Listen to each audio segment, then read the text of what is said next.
ইজতেমা ময়দান খালি হতে শুরু করেছে। মোতায়েন রয়েছে পুলিশ, র্যাব, বিজিবি ও সেনাবাহিনী। টঙ্গী ইজতেমা ময়দান থেকে সেখানকার সবশেষ অবস্থা জানতে যুক্ত হচ্ছেন সহকর্মী রাকিব হোসেন। রাকিব, গতরাতের ঘটনার পর এখন কি পরিস্থিতি, সার্বিক অবস্থা আমাদেরকে বিস্তারিত জানাবেন। যেমনটা বলছিলাম, গত রাত থেকে কিন্তু সাত অনুসারীরা কিন্তু এই টঙ্গীর তুরাগ তীরের এই ইজতেমা ময়দান কিন্তু দখল করে রাখে। কিন্তু কিছুক্ষণ আগ থেকে তারা এই টঙ্গীর ময়দান ছেড়ে যাচ্ছে এবং খালি করে দিচ্ছে।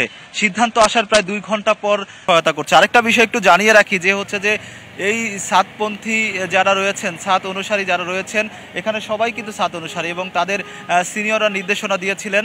দেওয়ার পরই কিন্তু তারা প্রথমে মানতে চাননি, পরে আইন শৃঙ্খলা বাহিনী এবং তাদের সিনিয়ররা এখানে অনেকে এসে তাদের বুঝিয়ে বলার পর কিন্তু তারা এক এক করে দলে দলে এখান থেকে বের হয়ে যাচ্ছেন।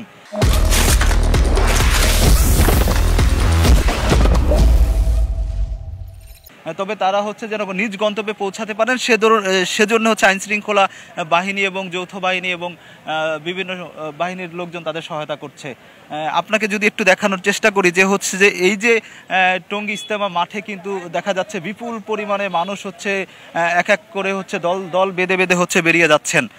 তো এখন পর্যন্ত আসলে টঙ্গীর এই ইজতেমা মাঠে আসলে খালি হওয়ার দিকেই যাচ্ছে। বিকেলের মধ্যে খালি হয়ে যাবে এমনটা আসলে বলা যাচ্ছে আর কি। এই ছিল সবশেষ।